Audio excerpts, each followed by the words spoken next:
stream the meeting. We still haven't heard from Flynn. He's there.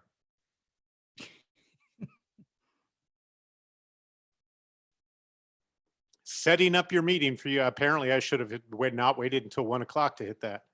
That's all right. Gives there we go. We're live. Catch up. We're live. Well, I've muted the YouTube, so now you won't hear that. It is about 10 seconds delayed, but boys, we are live on YouTube. What's going on? It's been too long. I miss all you guys. I don't know that I ever believed that. And, we'll have Flynn at some point when he joins via audio, but meanwhile, he'll just sit there and look confused. We probably should have done a test run on this. Well, I did. Flynn and I did a test run a couple days ago just to make sure it worked. Really? Yeah. He didn't look nearly this confused. So what's his problem? I'm not sure. But you know what? This is like Flynn. You forgot to turn on your mic. It's the same idea. Can you see me? There, we can see you. We can hear you. Jeez, Louise. Did you guys see me the whole time? Yes. Yeah. You just sat there looking confused. We got people were watching. It's like, it's just Flynn just sitting in the corner looking like he has no idea what the hell's going on. Let me ask you guys a legitimate question. How many times do you think I was cursing Marshall Hook as I was trying to get this thing on? Well, I didn't know you guys had done a test run on this. I'm like, Marshall, you probably should have tested this first. Like, oh no, we did. Flynn figured it out. No, we had a test run. But you have to understand the test run, what has happened in the last 24 hours between the Miller Lights, coronavirus, the kids. I mean, I forgot how to do it again. Both of you, God bless both of you for being stuck in your homes with all of those animals. Holy cow. It's me, my wife, and a noisy dog. That's all I got to deal with. Well, I will say this. I mean, there is no silver lining to this. I mean, we try to find them as humans, right? It's just naturally in time of crisis. But patience. Now, I don't plan on bringing that to the table with you guys when we see each other again, if ever. But patience. I mean, I told Mary, and I mean, it's like, man, if there's just you and I, between the movies, a little wine, I mean, we probably could survive. But with like the kids, it's okay. Like in essence, I know Ryan, you're very similar. We've pretty much have social distance ourselves in a general sense, with people, My life hasn't changed at all. It's with the exception of the fact that I'm not driving to Boston twice a week. Like I'm basically living my same existence.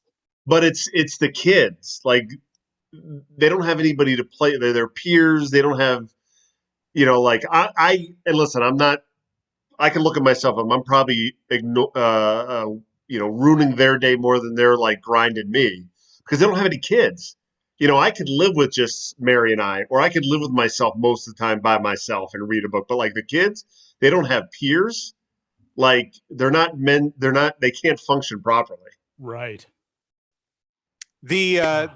So we've had obviously the 4 kids like Flynn. And this was the first week we had the remote schooling, which I thought, well, that'll make it easier. No. Because now instead of just keeping them to whatever random schedule we came up with, we're now in charge of keeping them on the schedule the school came up with. So last week, if we missed something, we didn't miss anything because it was our own schedule. But this week it was like, God damn it, they were supposed to be on with their teacher 30 minutes ago, and we completely missed that. So it's this whole added level of pressure. I feel bad for the parents with how Jake was in New York, right? With his acting, he has had like the school he kind of goes to is like a homeschooling deal, and he's had tutors. And Mary and I have had to do some of that for him, and we were doing some of it for the little kids. So it's like that's actually been a pretty easy transition because they have this whole thing set up. But I still hate it though. I mean, I feel like the kids don't want to do it. And I sat them down, I cracked one day and said, I need you to know this. And they're like, Dad, no, look at me in the eyes. As bad as you don't want to do this, I want to do it less.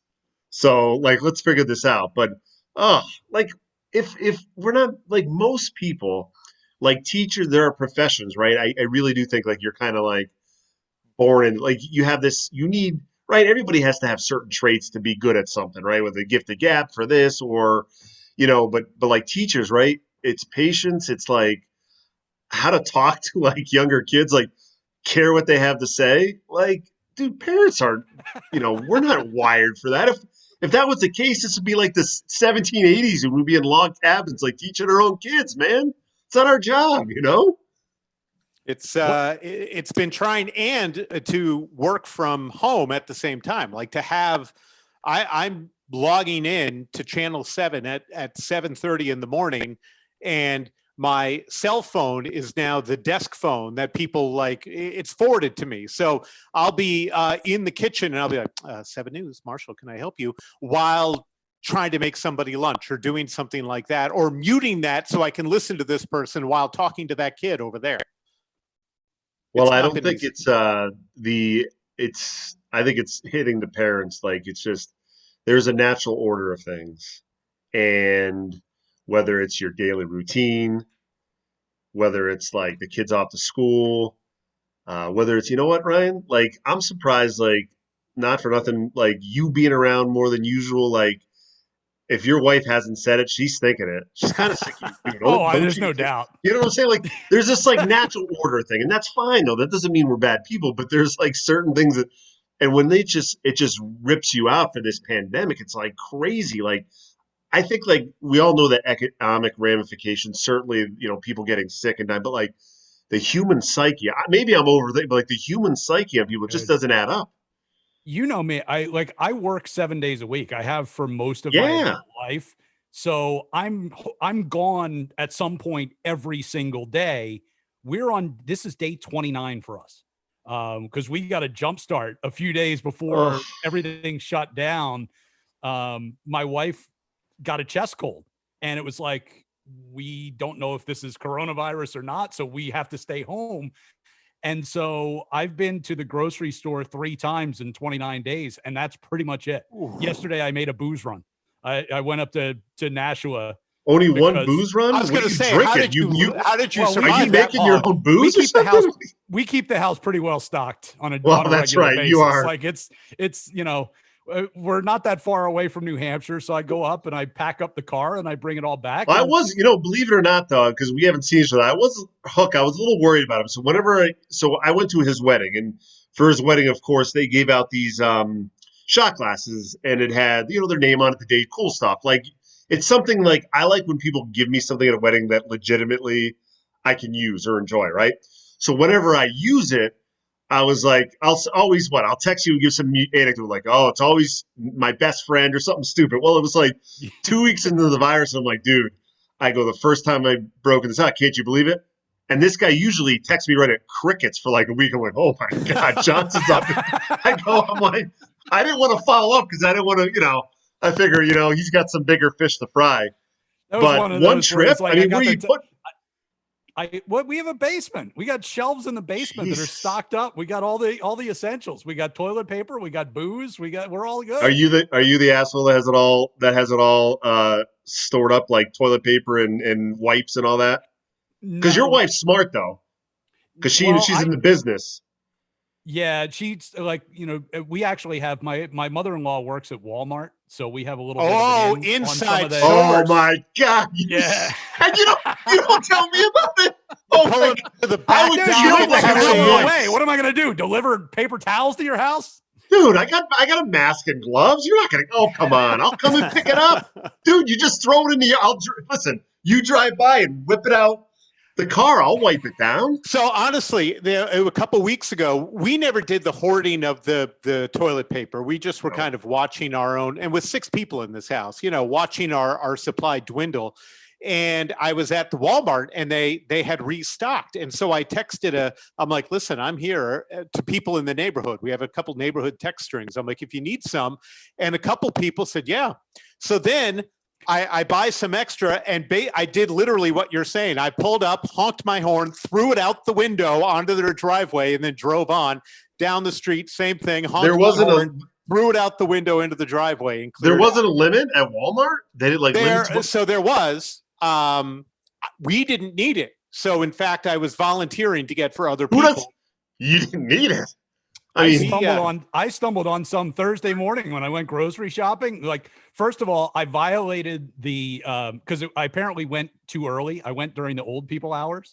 Jesus Christ, Johnston. I didn't know there was no sign or anything. I'm like halfway through the store and I'm doing like one way each way down the aisles, and like about halfway through the store, they're announcing, or by the way, shoppers, this morning, from 7 until 8, it's just for the elderly. I'm like, oh, well, it's kind of too late now. What am I supposed to do? I mean, you can't leave. I've at the front of the store. Right. I've got a cart full of stuff at that point. I'm not going to just leave it there and walk out. So the best part is I went through the whole store, and then I get toward the end of the store, and sure enough, there were rolls of toilet paper, and I'm like, we're not up against it, but I gotta buy a 12-pack just because. So I don't know. So basically, what I'm getting is we need to thumb our nose at the health and well-being of our older community, because you're basically saying that they take all the toilet paper and the wet naps, the old people are hoarding all the toilet paper. Yes, the old people are hoarding all the toilet paper, clearly, because by the time the rest of us get there, there's none left. So I'm the designated person who goes out shopping. Everyone else in this house stays in, including my wife. And so what I've noticed is they're different.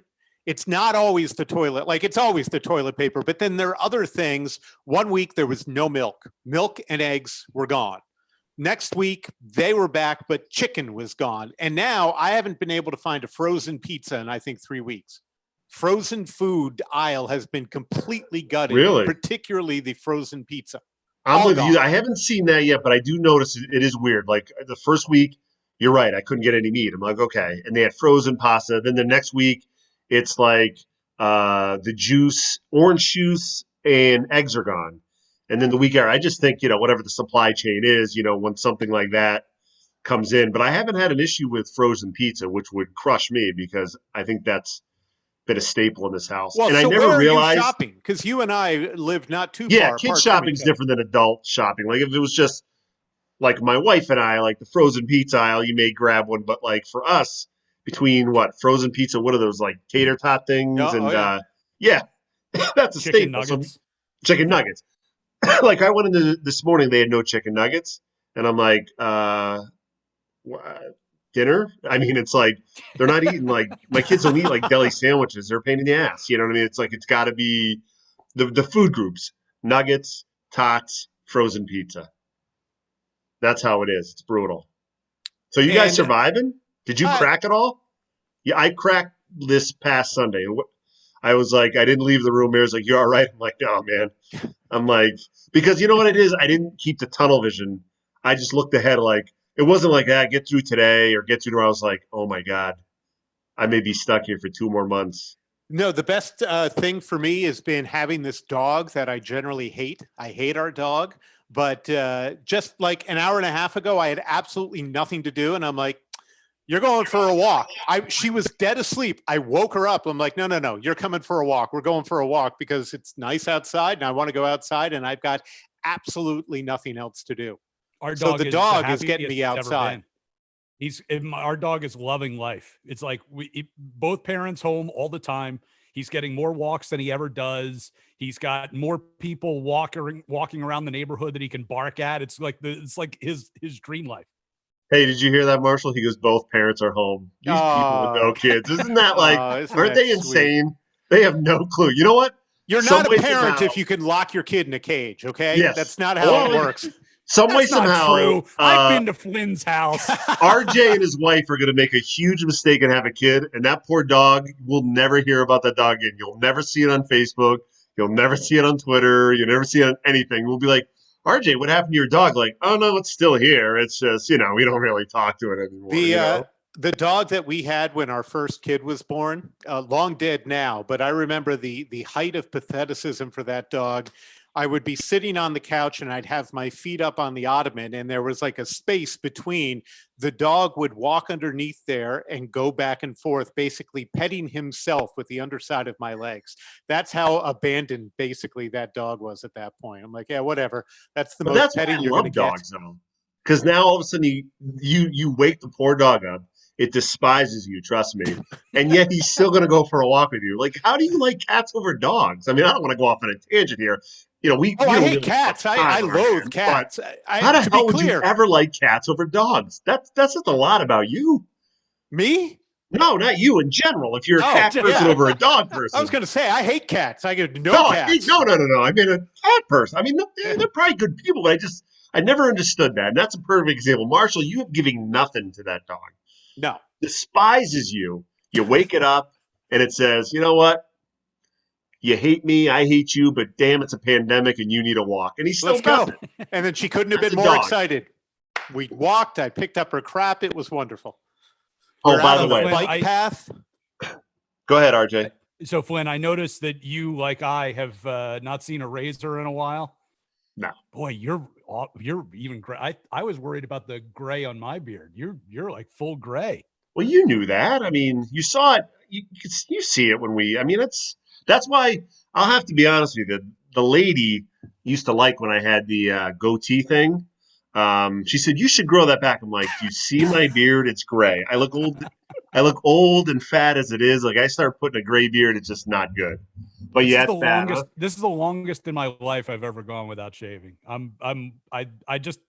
think I'm going full on pandemic playoff beard. Just keep going So where until are it's we in the over. pants situation? Are you wearing pants? Or just all sweatpants and shorts? Have you put on jeans? I'm in pajama pants unless I have to leave the house. Like, I saw I've my been neighbor. pajama pants straight for yeah. He was running. I saw him this morning. Yeah, there we go. I waved at him from the he was in the street running, and I walked out, and I said, "Hey, how's it going?" He goes, "This is crazy." Get all the pleasures. He goes, "You know what's the amazing thing is?" And he's a guy that's a financial that has to wear suits and stuff. He goes, "I haven't worn pants in like 3 or 4 weeks. I get sweatpants and shorts. That's it." And I'm like, God, I never thought about that. I haven't worn pants. I think I've worn jeans on a couple times, but it's been shorts and sweatpants. Like, dude, like I'm saying, like sooner or later, right? Like I feel like this is like a maddening thing because I still believe like I feel like it's coming that the total lockdown is going to come, meaning you are not allowed to go to like if you go to a grocery store, period. You know what I mean? Like they don't want you, like running or like my kids. Like I'll bring them to like an outdoor like they have these I don't know, like nature things. You know what I mean? Like if nobody's there, you can do that. Or people do run around here, like and there's cars. I just feel like they're going to do total lockdown, and maybe it's going to be some sort of like system, like you can go to the grocery store from like 2 to 5. See, Because they don't. it's every time they pinch off a little bit more of the grocery store, like they shrink their hours or something like that. I feel like it makes it worse because now you've got like people start lining up outside the store waiting to get in because they're limiting their capacity. And then it becomes like, well, now if I get in, I have to buy everything because I know I don't want to have to do this again, or I'm going to be stuck. Yeah, it Like becomes you this said, like it's going to be self-fulfilling prophecy. only people with odd numbered houses get to go on certain days and stuff like that. That's why the toilet paper thing happened. It was like 12 people went to the store and thought, you know what, we might be stuck in the house for like 3 months. So I better buy 3 months worth of toilet paper. And then the next people went and the toilet paper was almost gone. And they're like, well, shit, I got to buy all the toilet paper. And that's has gone on for like a month now. There's no toilet paper in America because 3 people overreacted. So we go through about a gallon of milk a day, literally.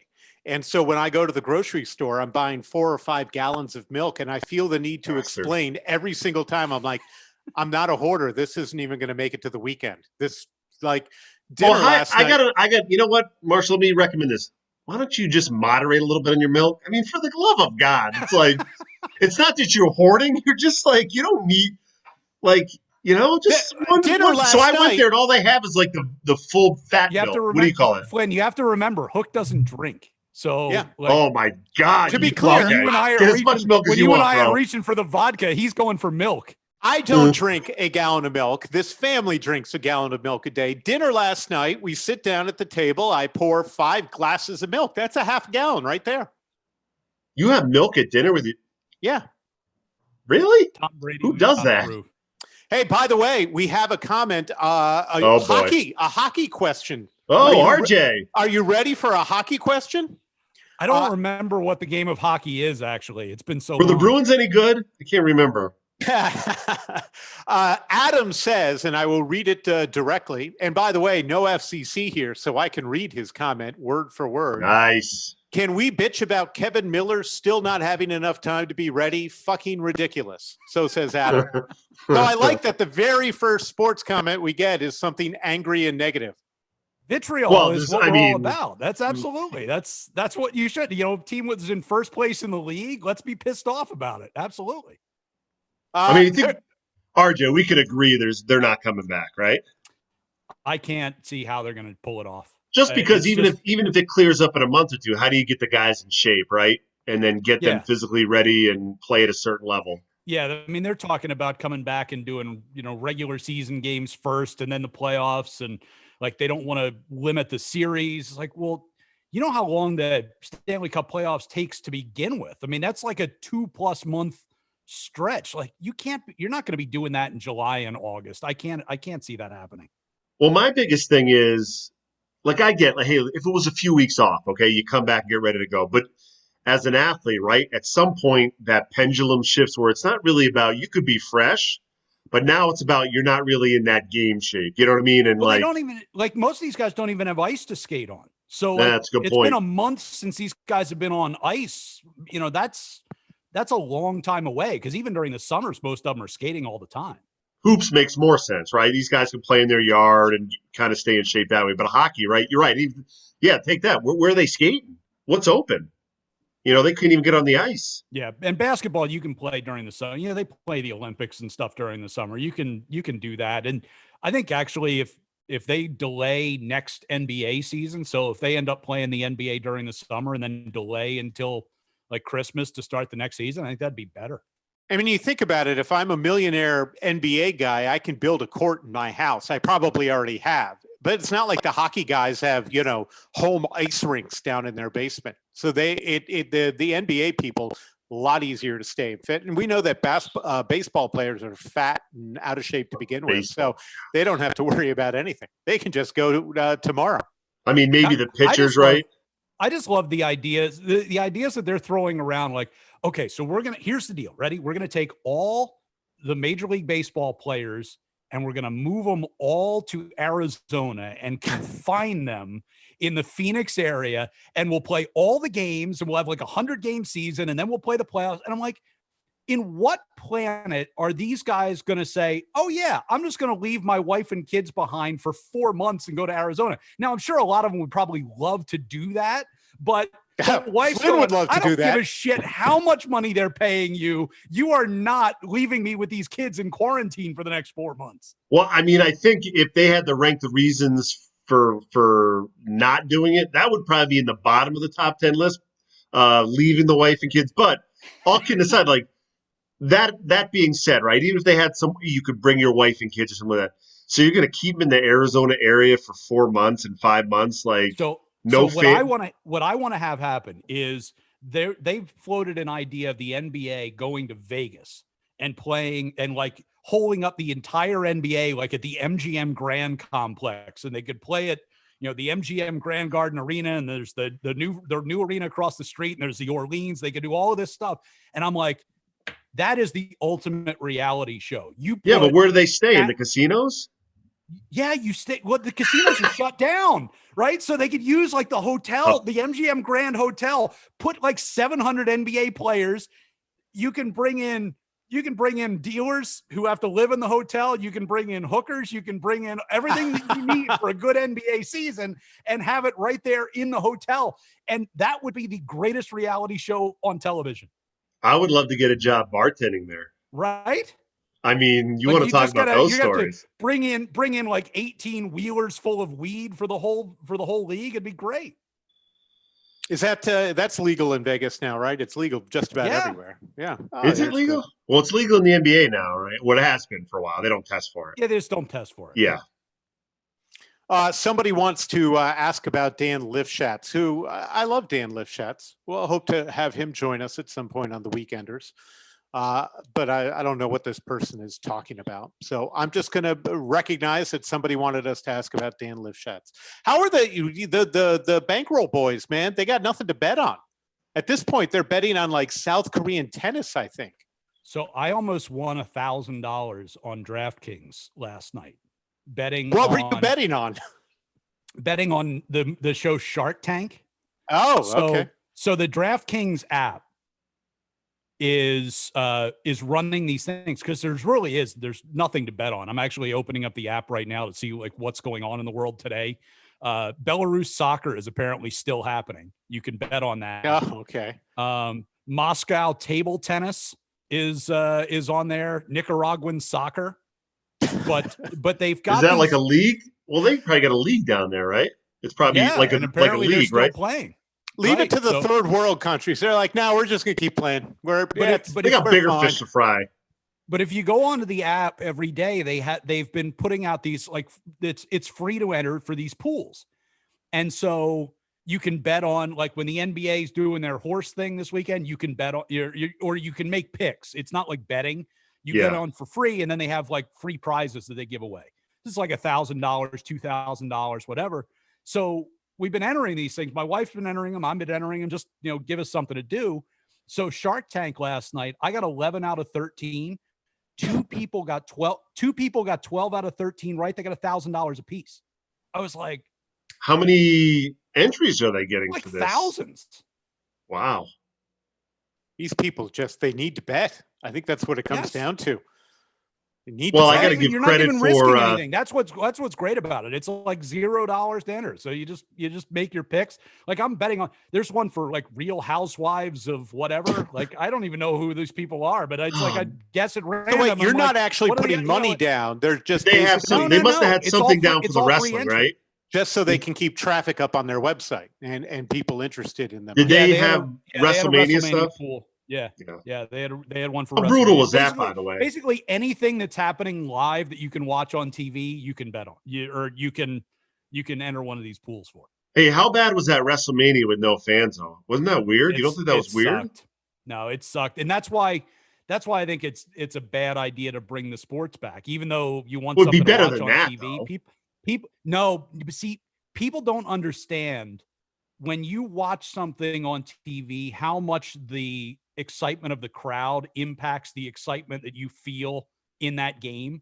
Like it doesn't matter if it's the Stanley Cup final, if there's no people in the crowd and a guy scores and it's still dead silence with the exception of like 5 guys on the ice, it sucks. It's not gonna be exciting. People think that but why don't they pump in crowd noise? No fan. Yeah, can't they pump in crowd noise? It'll sound like when you watch a sitcom and they put in like the fake laugh track. It'll sound like that. Yeah. Oh, the Colts did it for years in the RCA Dome. It was horseshit. They can do that. It sounded like a real crowd. Flynn, I got to tell you, my wife just texted me. Apparently, she's watching us in the other room, and she wants to know why your name is Mary. Oh, because well, I have a Zoom account. I got to be honest with you. I got bogged down with the kids, and I had to order a charger. My wife, and all of a sudden I looked at my phone. I saw the text at 12:55 was like, "Hey boys," and I'm like, "Oh God!" So what happens? I just grabbed one of the laptops. So when the other laptop, it would say Mike Flynn there. Her Zoom account's on this laptop. My Zoom account, unfortunately, is on the other one, and I could not navigate quick enough to get to Mike Flynn within the 2 minutes we had to come on. Because can you imagine that? I didn't know you can see me that whole time. Can you imagine me trying to figure that out? I would have took like a horse's ass anyway. This was Flynn when Marshall and I were starting. Oh my God, it's so freaking you guys. And we're talking about him, and he can't hear a thing. Well, I was getting some sort of message that Marshall wasn't letting me in. So I was that close to like telling you basically to go screw on text, like let me in, like I can't figure it out. You know what I mean? But obviously it was something I was doing, I'm sure. Yes. And in fact, here, I'll mute myself so we can recreate it because there was no sound. Is that what it looked like? hey, it happens. But And now I know. I was half ready for it to become just walking away, but it never actually came to that. So as we move, one thing that we have done, we've been stuck watching a lot of TV, which is true. But I told my wife, so I did a list of like 20 movies, but they were all 80s movies. So I have like shown my kids 80s movies, like Oh, nice. like across the board, like we did War Games, we did last night, we did E.T., we did Great Outdoors, we did Summer Rental, we Great did One Outdoors. Crazy Summer. Good movies. Yeah, Wow. One Crazy Summer. We did Stand By Me. We did Cloak and Dagger. Like, we're whipping through these 80s movies. And, generally they're pretty good. But here's one thing I do understand with 80s movies. And even ones that really aren't that bad, they're not necessarily bad. You need to realize the context of one of these movies because the PC correctness of a lot of this stuff is like, whoa. I'm like, whoa. And it's not PG in 1985 is not the same as a PG in 2020. There was nudity it's in not even PG movies back then. It's not even like language. I don't mean like, listen, F-bomb is an F-bomb, shit is shit. But my kids here, like sometimes you can only protect them so much. And it's not even like it's this like uncomfortable sex scene or something. It's just general, I guess we could call it stereotypes that were okay to like, I mean, just like some of the stuff that, whether it's saying, what you're talking about racial and sexuality kind of sexuality, that kind of stuff. That's just like now it's like you would never say in a million years. It's not in the lexicon of what we say, but back then it was just that's what you said. So I don't think it's R. So I don't think you're going R yet on the boys, but just one of the guys. Ooh, it's on the board. That's good. Just one of the guys. I mean, it's really only got one. It's not that. But see, that's what I'm saying though. Like some of those aren't really those boys into men. Yes. Yeah. The problem is there's always going to be some certain scenes in it. Like you have to I don't want listen. I get it. They're 4 boys and they're my oldest is 13 going on 20. Like there's language and everything, but I also don't want to be showing basically I forget we're not on TV anymore. Like boobs, dude. You know what I mean? Like, there's got to be some friggin'. But that's kind of on the list. But I'm thinking what's that one where where the guy buys that girl a new dress. Not Some Kind of Wonderful. What? I can't remember. But there's tons of them that are. But I found out though, 80s movies though are goddamn awesome. Yes. I'm talking about they really are we're getting comments now with suggestions of other movies, by the way. I'd imagine. Bears. Yeah, I mean, there's so many. Bad News Bears has a lot of the original one. It's got a lot of what we're talking about. That kind of racial. Which one? Oh, the original Bad News Bears. Yeah, bad. I've seen that with my sons a while ago when I was all gassed up downstairs. Got the movie room Bad News Bears. I remember when I was a kid. And you're 25 minutes in, you're I look at my wife and she's like, what? And none of us say anything. We're just waiting for hey, Dad, what does that mean? We're just I'm holding my breath and it just kind of goes over. But yeah, things that, and probably just, situations. But they're phenomenal movies though. And is there anything better than the 80s heel though? In those teen flicks and the 80s heel. Well, James Spader played half of them. James Spader was awesome in those movies, dude. Played the others. Who did? Zabka. Oh, yeah, he was in Karate Kid. He was in just one of the guys. Yep, and there was a third one. He has a trifecta. Back to School. So we watched One Crazy Summer, and I think the guy's name was Chet in that. He was a great heel. I didn't realize. I don't know if he did any more 80s movies, but he was awesome. No, One Crazy Summer was Teddy. Teddy, that's what. Yeah. How good was in Weird Science. Teddy, no, that Teddy was not in Weird Science. Chet was in Weird Science. Yeah. Chet, but that's with Bill Paxton. I know he's gone on to much bigger things, but the classic heel, Some Kind of Wonderful. The rich prick basically. That guy was a with great the hair. heel. Love that guy. I was gonna say there's no heels in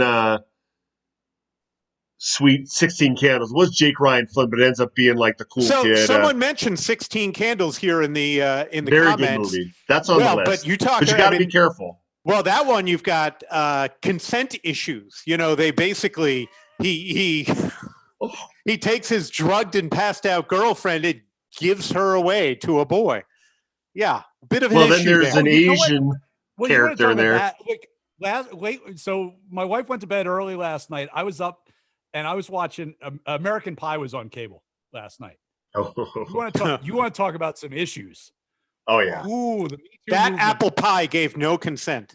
Well, how about filming a girl and putting her on the internet while she's changing and showing the entire school? Whew, that's.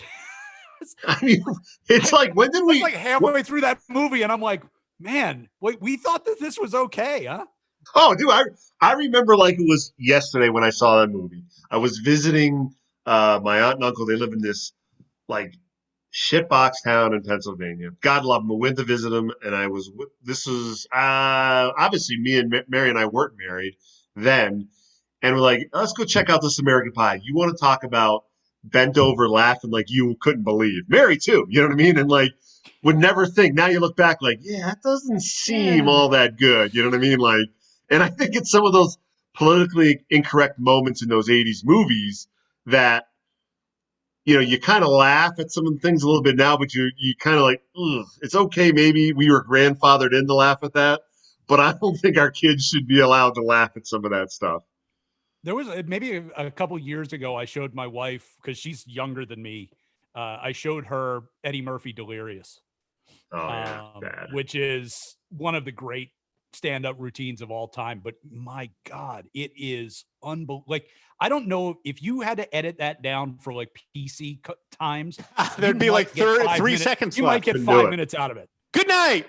I mean, I think like comedians get a different leash than movies may, but actually Eddie Murphy recently came out and basically apologized for some of his routines. He's like, you know, I look at those now and I understand it was a different time, but I'm still kind of uncomfortable. It's a different time. It's a different time.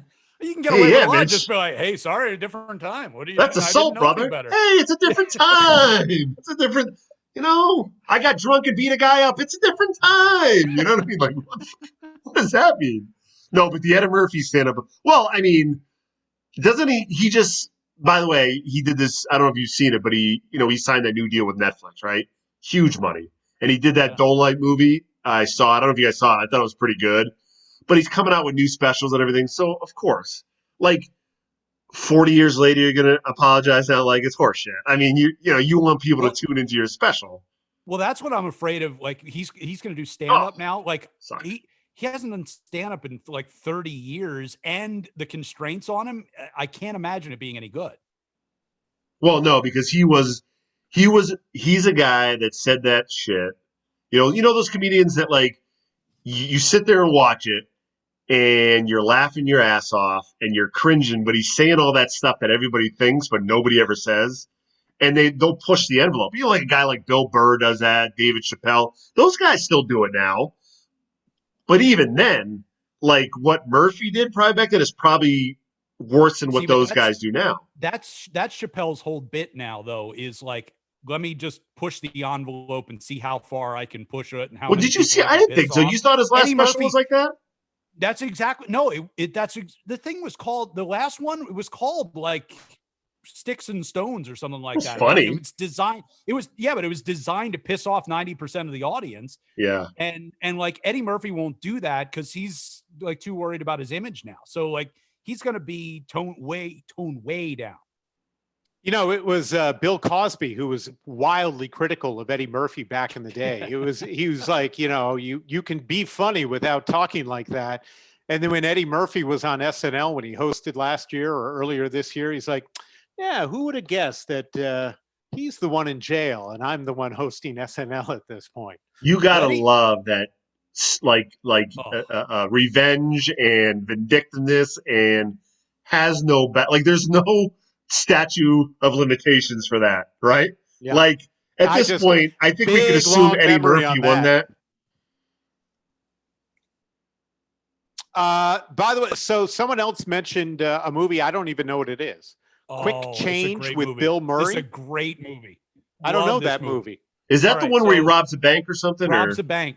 Bill Yes. Murray dressed as a clown robs a That's bank, it. and then it's like they have all sorts of misadventures on their getaway. That is a phenomenal. It's Bill Murray, Gina Davis, and Randy Quaid. Ah, that Phenomenal. rings a bell. That Yeah. rings Randy a bell. Quaid. Really funny movie. Very underrated. People don't know much Yes. about that one. That's a good one. I showed my kids Cannonball Run, and I had to buy a new copy. Hold on, Mark.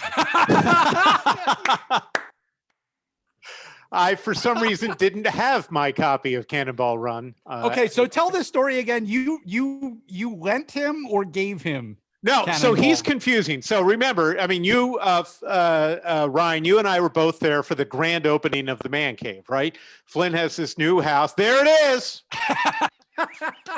There it is. That's yours now, buddy. You can go ahead and keep that. I now own a second copy. Hey, by the way, I took 3 dumps when I had this in my hand. I was reading the back of the cover. But you can have it back if you want. It's not a big deal. No, it's all good. But he It's opened been up flagged. he opened up the man cave, and so I bought him a movie for the opening of the man cave. Do you remember what movie that was? Fast Times. Fast Times at Ridgemont High. Yes. That was my man cave warming gift. And then when Burt Reynolds died, there was some Cannonball Run discussion. So I brought that movie in and loaned it to him, and then never saw it again. But I ended up Jesus having to Christ. You know what? buy it off eBay. Screw this guy. Dude, the guy comes over, drinks $50 worth of, eats $50 worth of goddamn food. He has he actually had a fucking mixed drink. You know what I mean? And he's grinding me. If you could see it, it literally says $4.99. I don't think it cost that much. I think you. it cost $1. I bought it $1. at He's it cost grinding me. $1. $1. He's a man of principle now. I bought it from the Savers store. It's like a knockoff Goodwill. $1. $1. Holy. The replacement cost me like $4. But now listen, now it's a gift. Also, along with the dish that I brought to the man cave warming party that I never got. That is a nice dish. You had the guacamole stuff in Yeah, that, it's right? a very heavy bottomed glass dish. Feel free to. Dude, but I got to tell you, I love this movie. I don't know if I could show my kids, though. But, what a cast, though. Can you imagine on set? What was the set for that group? Dean Martin and Burt Reynolds, Don just DeLuise, Sammy Davis Jr., Jamie Farr. Who else do we want to bring in so we can drink with them? That's And all. by the way, Yeah, right? if you watch, Roger Moore. Roger Moore was in it. if you watch the movie, I had this in mind when I showed it to the kids. Every name above the title in the movie, dead. Everyone in that movie is dead at this Well, point. I mean, Jesus, when's this movie come out? The 80s? Yeah. 1980? I'm just saying. I mean, was Not like is it every- came out a year ago. It's a 40-year-old movie. I'm just Jeez, what do telling you want? I mean, listen. Yes. What is this, Flynn, Highlander? did you know Everybody Martin lives being forever? dead, not so everybody much a in thing. Gone with the Wind is dead? Holy shit. Hey, you ever see Serpico?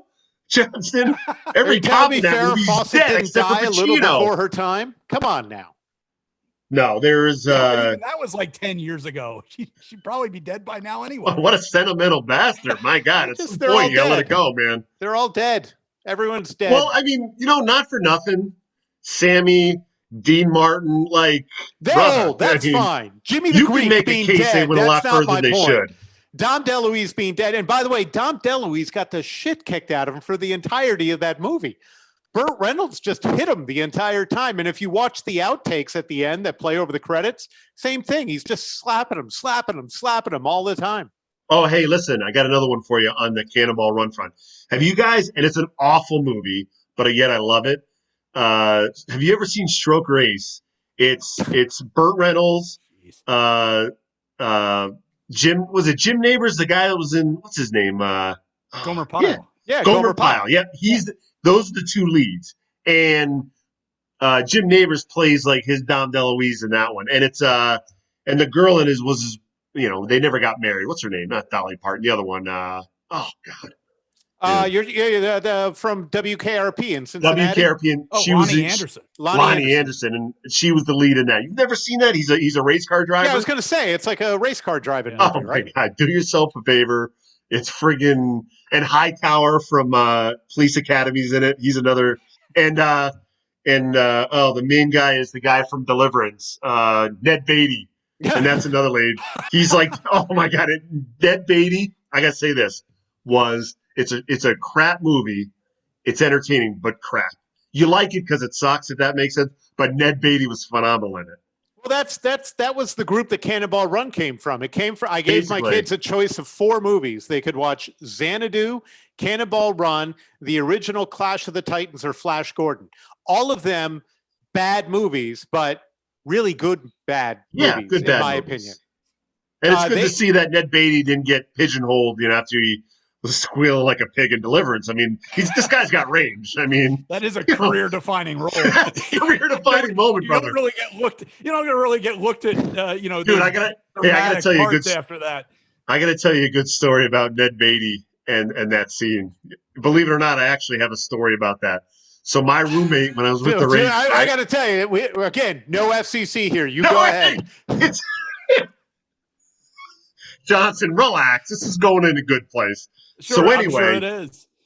My roommate, when I was with the Ravens for 2 years, Kitty went to Amherst, right? So Ned Beatty's grandson, I guess, went to Amherst, I guess, and I think he played football there. And all the guys lived in a football house. So apparently, every Friday, Saturday night, when they were rip-roaring drunk, they would come home and the kid would be upstairs. They would put that movie and put the scene on, and they would freaking jack it up through the speakers in the house. Like Ned Beatty, because his grandson was like upstairs. So like every Friday, hey, look, and I forget, say the kid's name was Chris, like, hey, Chris, it's your grandfather. He's getting, you know what I mean? Like, dude, how great is that? Grandfather getting slammed. Oh, yeah. God. I mean, it's like, dude, what is wrong with people? And I think it's a great story. I would have done it every Friday. Who would have thought? Think about it, though. You mentioned that it's a career-defining moment, right? It screwed his grandson. His poor grandson, just trying to play a little ball up at Amherst, and he's got these guys playing that movie. So that's really, why Ned Beatty moved on. Ned Beatty had no problem having a full and robust acting career, but Ned Beatty's kids and grandkids get to hear the scene from Deliverance where he squeals like a piggy over and over and over again. Well, he played in Superman. He was the little sidekick. I mean, this guy's got some range here. DFS Marxist Warren Beatty and Bugsy. You know what? Great. You know what I think of Ned Beatty? You remember the movie The Toy with Richard Pryor? That's right. He was Ned Beatty was in that. There. He was the guy. Remember Jackie Gleason made him take his pants off? He's like, that's sweaty palms. That's sweaty palms. That's what I'm saying. I have a 1 degree of separation from the kid who was the kid in that movie. I was good friends with the guy who was the runner-up to being the kid in that movie. That's my 1 degree of separation. Oh, that's another kid that had. Didn't that kid that kid ended up going on to do porn, or is that an urban legend? I can tell you that based solely on me knowing the guy who lost out on that role to him. He said he didn't go on to a lot. Whatever it wasn't a lot. So porn. No, he was. I mean, I can't think of kid actors, but there was that era. We were just. Because that kid, he was the same kid who was Flick in A Christmas Story, right? And he was in this movie Kidco. It's like an 80s kid. That one. Yeah. So anyway, we were watching like E.T. last night, and Drew Barrymore was in it. And my third year was like, "That's Drew Barrymore." Like any good headliner, I'm now looking this up. By the way, so yes. Go ahead. But the thing is, like Drew Barrymore, she was 5 in E.T. and like holy shit, like she was like a good actor. Like she wasn't just a cute little kid to put on the thing. But I think from that year, I don't know if it's as bad as it used to be, but the 70s into the 80s, those child actors, man, something did that. Like all those kids were, whether it's like the kids from Different Strokes, the movie kids, like they were all disasters. I don't know so much like the 2000s. There was cocaine everywhere. Those kids were doing it when they were like 12. I am on Scott Schwartz's IMDb page. May I share? Yeah, please. Dirty Bob's Excellent Adventures, 35. I think you were right. Wait, what role did he play during? Did he that play one? Dirty He doesn't Bob? have a role, but in the he's not dirty. He's not even the lead. Hold on, listen. In the Devil in Miss Jones 6, his role is the slaughterhouse schmuck. It looks as though he's got the titular role in Scotty's X-rated adventure. Okay, so which series do you think has more film? The Wrong Snatch, the Rocky series, or the Devil in Miss Jones? Well, New Wave Hookers 5. The Devil and Miss Jones. Let's see how exactly far that What one New Age goes. Hookers was that? Volume 5? I only got up to 3. Jesus, there's 5. Man, I gotta get. I'll put that on the list. I can tell you this one might be good. Paris Blue played Lesbo in Hell 1 in that movie. So. Jesus. When's the last time he did like a real movie? Is that on that or no? Had to be Uh, early 80s. I'm checking here. Kidco in 1984. Yeah, 84. That's a good movie. It's hard to say because like there's one word movie here called Fear, but no, that's not a real movie. That's some straight to TV movie. Yeah, no, that was it. Kidco was where he peaked. Because like those movies were on cable a lot, so they were fairly popular. That like kid, Toy and Kidco and stuff like those things were on all the time. So how does that kid not land at least some supporting roles somewhere? He was in Liza Minnelli's film A Time to Live. So you know what? Honestly, I think some of it isn't. Listen, I don't know much about the business, but at least I'm around it. I think what happens is sometimes when you're a young kid and you can like hold a note and like you could take direction and not really fuck up a show. Like you could get places, but then when you get older and everybody can kind of do that, if you're not talented, it's like, hey, brother, like we don't need you anymore. We can get anybody. Like we can get actual actors to act. We just don't need a kid that could fit an age group, maybe, And not to mention in the 80s and the 70s, like weren't they letting Drew Barrymore into like Studio 54 when she was like friggin' 12 or 10? Like Jesus, I mean. It was a different time. It was a different time, you know? She was doing Firestarter and she was like an alcoholic. By the way, we've got about 8 minutes left, and this hour of whatever this is not being brought to you by Valvoline Instant Oil Change. We have no sponsors here whatsoever, just so you know. Not to say that if somebody wants to sponsor us, we would say no. In fact, I'm sure. Oh, did you what I want to bring up? I actually had a couple sports. I mean, Brady, maybe we'll talk about that some other time. How about Bill O'Brien? Dude, did you see that he made a trade yesterday? Like, I don't want to ruin a good conversation about sports because sports, I guess, is somewhat. But did you see that trade? I don't know if you guys saw it yesterday. I mean, you're talking about the one where he gave away a second-round pick for a wide receiver that was significantly less good than the wide receiver he gave away for a second-round pick. And you save maybe $3 million on the cap, like if that. But the Cooks had like multiple concussions. Yeah. I mean, I'm telling you, you could see, and he brought his guy in from New England. Two GMs have been out of there. Like maybe he's a good coach, but he's not a personnel guy. Like you don't need to be like in the know of whether you're like a GM or a coach to know like those moves don't make any sense. Like, he's an okay coach, but you know how much he shits the bed when he comes up here or faces Belichick. Like he's an okay coach. He's not good enough to give him total control. No. Well, he should, but even like, well, they won. They won last year, right? Did they want to play? They won a playoff game last year. I'm getting all confused. But for a while there, they were getting in, but they weren't really making any noise. But I think here's what I think. And he doesn't value draft picks, which he's like the only guy that doesn't. So it tells me he's wrong. Like he ain't, reinventing the wheel. Like he's giving up second round picks, like that's huge value because of the economics of the game, right? The second part of it is I get the feeling that he's very impulsive, meaning, hey, Hopkins, I want you to run it out. It's like, Coach, I think the post is better. That's it. And you get on a list. So it's all fine and dandy. Like if his background is him getting in a screaming match with Brady and he gets so many rewards for it. I'm starting to think maybe he was the asshole in that conversation because like he's very impulsive and maybe that's not a good thing as a head coach and making the personnel decisions, right? I have played in a fantasy baseball league with our colleague John Wallach now going on, I think, 15 years.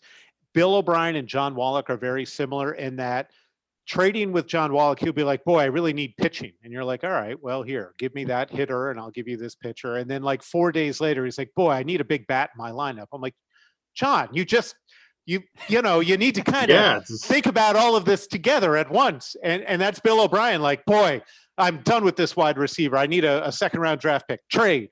Boy, I really could use a wide receiver. I got this second round draft pick. Maybe I'll do that. Oh, you know what happened is his quarterback was like, screw this guy. You're giving away my best wide receiver. I want out of here. And so he's like, well, let me go get you Brandon Cooks. How's that? Well, that's the problem, right? Not the same. Like the further you go up, and we'll just use football, which probably applies to every sport, right? The further you go up the ladder, you like need bigger vision, right? Like if I'm just an offensive line coach, like I'm dealing with 10 guys, 7 guys, it's my world. Like all I'm trying to do is protect them, screw them. This is what I got to get better. Oh, now they bump me up to the offensive coordinator. Okay, but now I got to worry about the receivers. I don't give a shit. Like, give me my guy. Well, the defense is their own thing. Then you're the head coach, GM. As you move up, like some guys, they may be talented guys or they may be smart guys, but sometimes at some point, right, you're not made for that next level.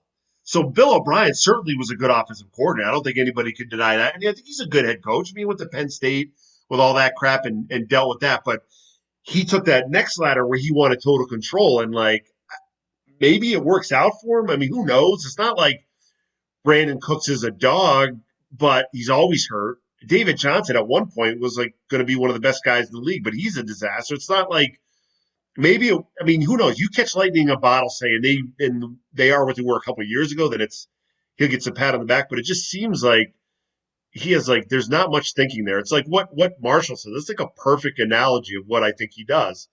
I don't want this receiver. I need a running back. Trade him. Oh shoot! I need a receiver. Trade this guy. It just doesn't make any sense. How big a disaster do you think the draft's going to wind up being with everybody trying to do it from home and? Can you imagine Belichick just being like, you know what, everybody, just get the hell away from me. He's going to mute everybody and be like, forget it, whatever. Leave me alone with the research, and I'll pick the guys, and I'll give you guys a call later and let you know who we got. Here's my prediction. Okay, I think first off, I think there's going to be 3, 4, 5 trades, maybe more in the draft that are done deals but don't get done. Because of all the communication is Zoom, it's phone, it's through the league, and something's going to come up. And I think the second part is, I don't know how many times it's going to happen, but I think the Ravens were involved. I don't know what team screwed up, but remember when Jacksonville rushed up there and got Byron Leftwich and all that? Yeah. I feel like something like that's going to happen because realistically. Who was that? Was that the Raiders who did that? I can't remember the team, but I know the Ravens almost – no. Dumped 10 spots to grab him. It was the year that they got Bowler instead. But my thought was this, though.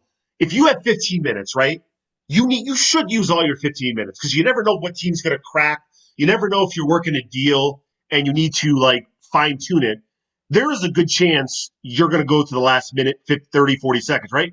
If you're doing everything by, internet and phone, dude, how many times does your line drop? How many times does your internet connection go out? Minnesota. Yeah, they were seventh overall pick in the draft, and they were trying to make a deal with the Ravens, and the time expired. Their 15-minute clock ran out, and the Jaguars ran up there and grabbed Byron Leftwich, and then the Vikings. Okay, that's it. So the Ravens were trying to move up. That was the. But I'm saying, so Carolina jumped in there too. Jacksonville grabbed a pick, and then Carolina raced up with their pick, and so the Vikings ended up getting dropped back 2 spots before they got their pick in. Don't you think that can happen a few times?